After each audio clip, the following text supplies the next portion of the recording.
नमस्कार साथियों, स्वागत है आप सभी का आपके अपने YouTube चैनल स्काई सामान्य अध्ययन में। आज हम आपके लिए लेकर आए हैं एक बहुत ही इम्पोर्टेंट सेशन जिसका नाम है burning issue on LG chemical polymers gas leakage इन विशाखापट्टनम। यह एक बहुत ही बड़ी घटना हो गई है इस बहुत ही दुखद समय में।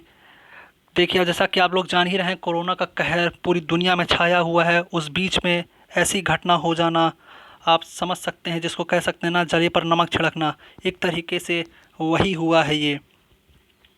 देखिए, ये एक गैस चैम्बर से गैस की लीकेज की वजह से ये बहुत ही बड़ी घटना हो गई। आप अंदाज़ा नहीं लगा सकते, इसने बहुत ही जल्दी बहुत ही ज़्यादा लोगों को अफेक्ट कर दिया। करीब करीब 5 किलोमीटर में जितने भी लोगों को चपेट में ले सकती थी इसने ले लिया। और ये समझ लीजिए कि 10 से ज़्यादा लोगों को और 100 से ज़्यादा लोगों को हॉस्पिटलाइज कराया जा चुका था जब ये मैं वीडियो रिकॉर्ड कर रहा हूँ तब तक। हालांकि उसके कुछ घंटों बाद ही इस पर काबू पा लिया गया था। तो मुझे लगा कि इस पर एक सेशन बनाना चाहिए क्योंकि एक बहुत ही हॉट टॉपिक हो गया है इस समय। और जैसा कि आप सभी जानते हैं, आपका डिस्क्रिप्टिव एग्ज़ाम होना है और डिस्क्रिप्टिव में आपको प्रैक्टिकल टॉपिक्स ही दिए जाते हैं ज़्यादातर। मैं ये नहीं कहता हूँ यही टॉपिक आएगा, लेकिन हाँ, अगर आ गया तो इसलिए हमें छोड़ना कुछ भी नहीं है। जितना ज़्यादा से ज़्यादा और इम्पोर्टेंट और प्रोडक्टिव कंटेंट, सबसे मेन प्रोडक्टिव कंटेंट जो भी मिले उसे पकड़ लेना है हमें। तो चलिए सेशन को स्टार्ट करते हैं। बर्निंग इशू जानते हैं, ये एलजी केमिकल पॉलीमर्स है क्या? देखिए, एलजी केमिकल पॉलीमर्स और LG polymers is a south Korea based chemical factory situated in Visakhapatnam city. देखिए, ये एक south Korea based chemical factory है जो कि विशाखापट्टनम में है। देखिए, पहला क्वेश्चन निकालिए यहाँ से, विशाखापट्टनम सिटी, ये फैक्ट्री कहाँ पे? विशाखापट्टनम सिटी में। और दो आगे देखते हैं, the gas that leaked from a chemical factory that left 10 dead and sending hundreds to hospital is styrene। ये एक, सिर्फ एक छोटा सा, ये जो वर्ड दिख रहा है आपको स्टायरिन, ये है तो छोटा सा, लेकिन इसने कमाल बहुत ही गंदा दिखा दिया, बहुत ही ज़्यादा लोगों का नुकसान पहुंचा दिया। स्टायरिन, इसी गैस की वजह से ये सारी दिक्कतें हुई हैं। आप समझ नहीं सकते वहाँ पर क्या हालात थे। आपने अगर न्यूज़ पढ़ी होगी या देखा होगा कहीं पर, तो फ़ोटोज़ देखिए कैसे लोग लेकर के भाग रहे हैं, कैसे कैसे लोग वहाँ पर, समझ लीजिए जब ये गैस किसी के लंग्स में जा रही थी, रेस्पिरेटरी सिस्टम को अफेक्ट कर रही थी, उसी समय वहाँ पर लोग बेहोश हो जा रहे थे, सेंसलेस हो जाते थे, कुछ कर समझ नहीं पा रहे थे। तो उनके जो भी लोग थे आसपास के, सब उनको, जो भी ठीक ठाक लोग थे, वो लेके भागने लगे। थोड़ी देर बाद फिर आर्मी आई, पुलिस आई, फिर वहाँ पर धीरे धीरे करके कुछ देर बाद काबू पा लिया गया था किसी तरीके से। चलिए जानते हैं स्टायरिन क्या है। देखिए, ये मैंने इसको कंटेंट को इंग्लिश में रखा है, इसलिए रखा है कंटेंट को इंग्लिश में जिससे कि हमारे जो भी इंग्लिश मीडियम वाले बच्चे हैं उन्हें कोई भी दिक्कत ना हो। ठीक है, तो अब मैं समझाऊंगा हिंदी में, हिंदी वाले भी टेंशन ना लें, मैं हिंदी इंग्लिश दोनों में समझाऊंगा। देखिए, what is styrene? Styrene is an organic compound with the formula of 6C8H8। It is a molecular structure derived of benzene C6H6। It is stored in factories as liquid but evaporates easily and has to be kept at temperatures under 20 degree Celsius. देखिए, पहले यहाँ से question आप निकालिए, ये styrene का chemical formula क्या है? C8H8। अब चलिए बताता हूँ मैं आपको क्या है ये स्टायरिन। देखिए, एक गैस है जो कि डेराइव होती है बेंजीन से, C6H6। ये इसे हम जब भी हम, या मतलब जो भी कम फैक्ट्रीज़ हैं, केमिकल फैक्ट्रीज़, जहाँ पे इसका यूसेज होता है, इसे लिक्विड के फॉर्म में इसे स्टोर किया जाता है। चूँकि ये इवेपोरेट बहुत ही जल्दी हो जाती है और बहुत ही आराम से इसका इवेपोरेशन हो जाता है, इसी वजह से इसे क्या करा जाता है, बहुत ही संभाल के स्टोर किया जाता है और कोशिश किया जाता है कि 20 डिग्री सेल्सियस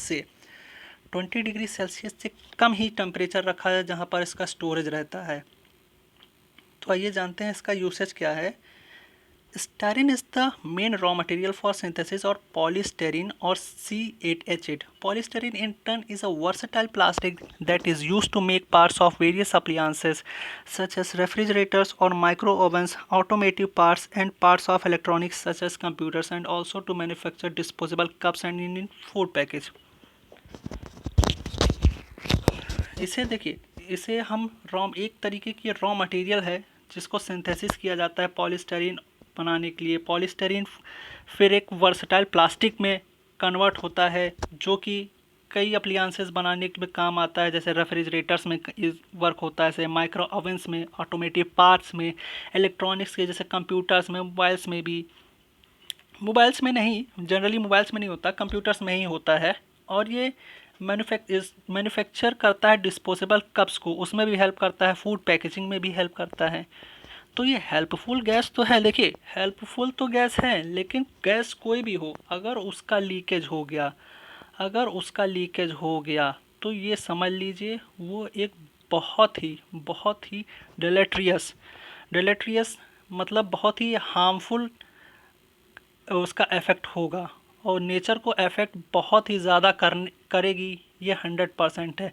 ये डिलेट्रियस का मतलब होता है बहुत ज़्यादा हार्मफुल। इसे आप लिख सकते हैं, जो भी इंग्लिश मीडियम वाले बच्चे हैं या जो भी आप लोग भी, क्योंकि आपके में इंग्लिश तो आनी ही है CSET में। तो ये देखिए, जब ये एक्सपोज होती है या लीक होती है तो इसका क्या इफ़ेक्ट होता है। देखिए, ये हमारे सेंट्रल नर्वस सिस्टम को सबसे पहले अफेक्ट करती है, जिसकी वजह से हमारे ब्रीथिंग प्रॉब्लम होने लगती है, रेस्पिरेटरी सिस्टम चोक होने लगता है, हमारी आंखों में जलन होने लगती है, इनडाइजेशन होने लगता है। देखिए, जो सबसे मेन इसका कारण है नौसिया। जब पता चलने लगता है कि मतलब हमें पता कैसे चलेगा कि ये गैस दिक्कत करने लगी हमें, तो एक सिचुएशन होती है नौसिया का मतलब देखिए, पढ़ें, the state that proceeds vomiting.